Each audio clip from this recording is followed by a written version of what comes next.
Let's take a step back. What do you think is the biggest scientific discovery since the Middle Ages? We heard a lot of superlatives from our politicians before, but like the biggest thing. Well, I guess, you might sort of say maybe the printing press, steam engine, right?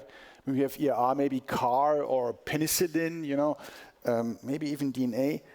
I guess because we're at this conference, you might even preposterously say AI, but I think it's something more general. Washing machine. Oh, that helped a lot. I can attest to that. No, I think what the biggest invention was, maybe it's not just a thing, it's actually a method.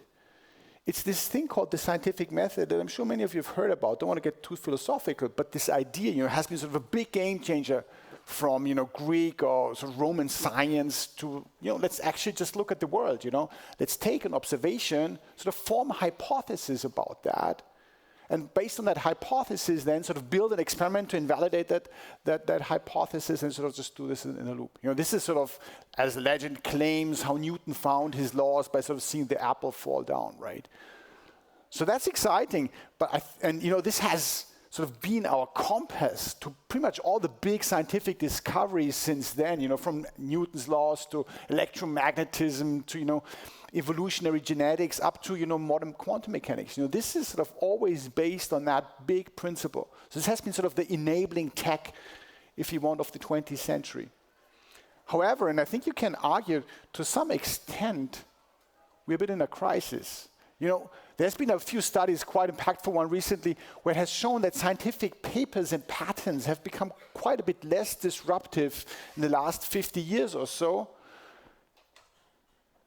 This is a bunch of indices that are showing this, but this is sort of happening across the fields. Why is that the case? Is it because, scientists are less creative? Sure, you don't hope so. But what's the reason then? And I think here comes, a sort of key opportunity for AI. The reason is I think that, most of the low-hanging fruit has been sort of gathered, right? Some of these simple laws of these dynamics, of these linear things, they have been observed. Whereas, more complex ones, such as, curing metabolic disease or cancer, understanding climate change and sort of doing something about that. This stuff is hard. And for that, maybe this linear approach of sort of going through a scientific method is not enough. So I think in the age of AI, we need to start to rethink that. We have all these big data sets, these big observations, and AI is, not just can, but actually is helping at pretty much all of these stages. With science and AI, we can now assist building not just one, but many hypotheses from these large data sets. But based on these hypotheses, then do the next experiment in a systematic fashion, across this whole space of potential things that you can go through, which I'm always fascinated when I speak to my experimental partners. Just pick and sort of weigh those particular things that you actually want to carry out. And once you have designed that experiment, then maybe automate it. We just heard, right? Munich is good at robotics. Let's just automate experiments, all with the vision that we accelerate science. There's even sort of this big thing that at some point with agentic AI, you sort of have maybe this sort of automated scientist to some extent. But I think we will all have these tools at our side to then sort of be faster and sort of live in that competition of that science currently is in a more effective fashion.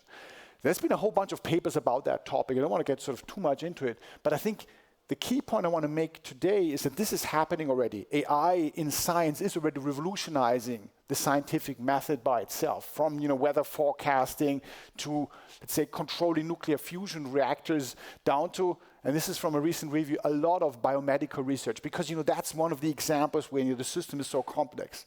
It goes now back to my science, where we try to understand some of these complex systems with AI. So let me just show you one or two examples.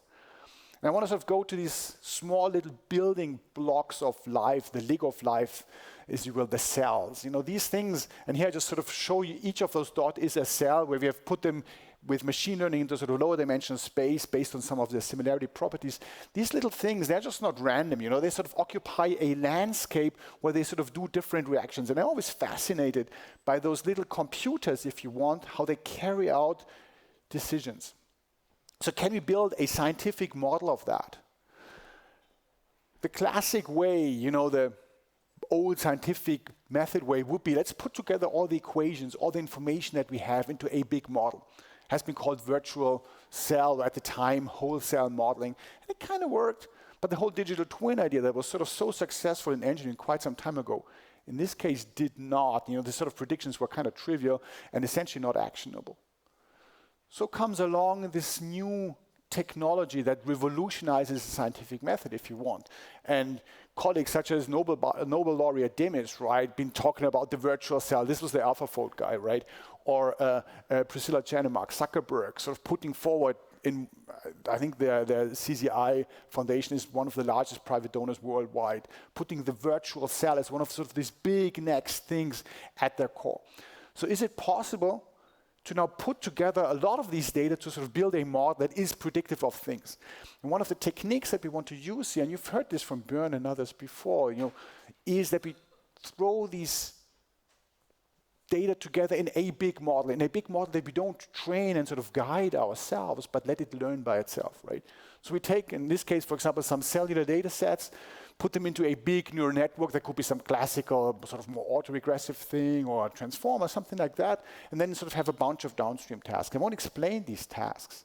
I just want to show you that we have a bunch of results that's really useful to the community, scientific as well as sort of translational to pharma and so on.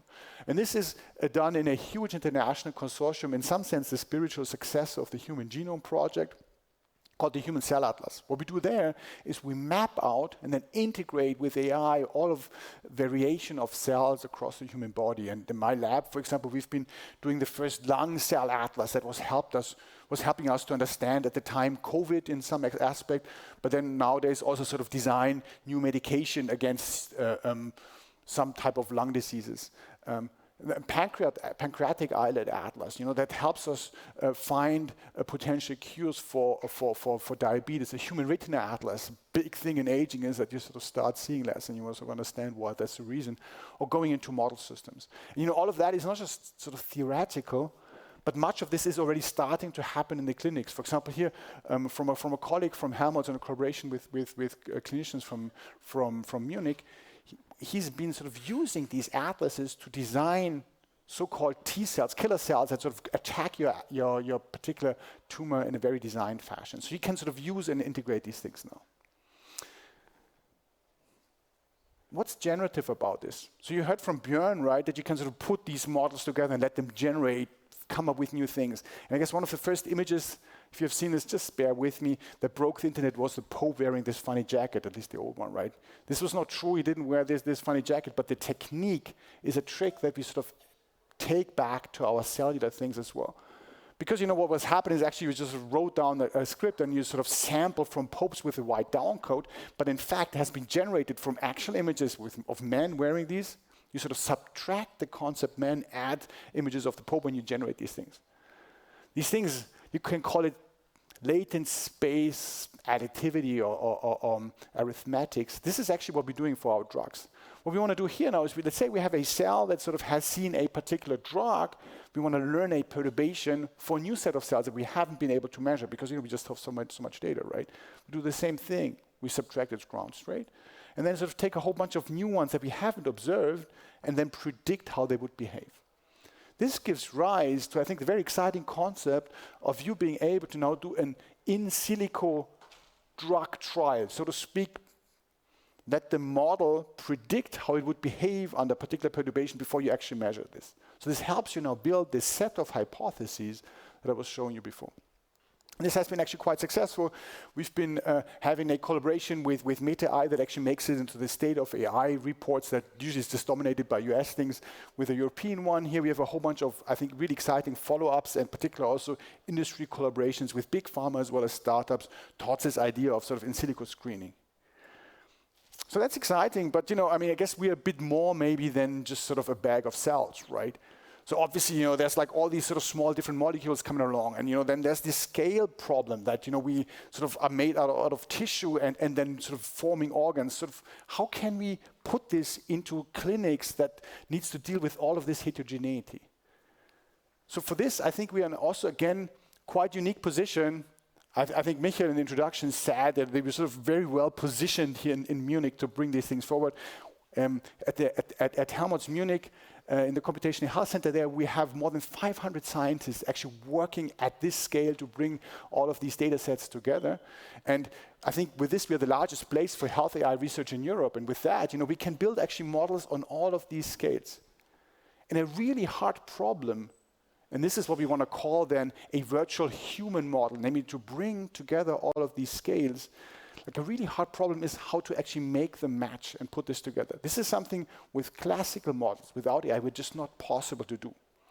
But with these sort of integrated ones, we can really now start taking those virtual single models and put them into a bigger one with all kind of sort of downstream tasks from these in silico drug trials to really digital pathology, potential treatment support, and so on. So I think this is exciting. This is a very exciting research topic with a lot of sort of startup ideas around it, with impact in pharma, but I think very much also with ideas that we want to transition more into the clinics. You might have heard about this M1 alliance, where the big hospitals of Munich come together with universities. These are ideas that will be executed, in particular also within the high-tech agenda here in Munich. With this, let me just wrap with a very short call to action. I think all of this excellence, I think that we've been starting to build up here, obviously needs ecosystems. And I think this is what we also heard in the early discussion this morning. This is something that we need to start building, that we from the AI Council and Biosphere essentially try to do, but that we also really rely on all of you to really help build, right? So we have a lot of these initiatives. I myself coordinate also within the Helmholtz Association, the science and AI topics. Max Planck, super strong in this, but how are we positioned in the world? We heard a few numbers. It was quite exciting, a report recently, a sort of Nature Index of rising AI institutions. And what's kind of cool there was, well, what was first maybe interesting was that across sort of the top rising institutions, I think 6 out of those 10 were from China. And I think this is sort of where big powerhouse is happening at the moment.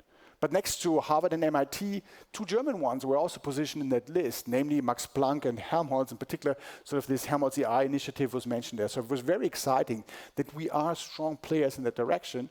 But now to bridge this translational gap, we need to sort of start putting this together. So with this, let me finish. I think I try to show that with sort of the key engine that drove scientific research over the past 5 centuries, the scientific method, we know now how to update it, sort of to go beyond that problem of it by itself, maybe not producing the most revolutionary results anymore because the low-hanging fruit has been picked. We are well positioned both in Germany, and I would say in Europe, but also particularly in Bavaria, to sort of implement many of these ideas. And I think what we really need is to have these strong investments, but also these academic industry type of interactions. AI Gigafactory, you heard about this. I think we need the infrastructure, very key. We need access to these data sets, and that's why we also need the AI policies, which we in the AI Council try to support, and which we maybe have more time to discuss over this day and tomorrow. Thank you very much.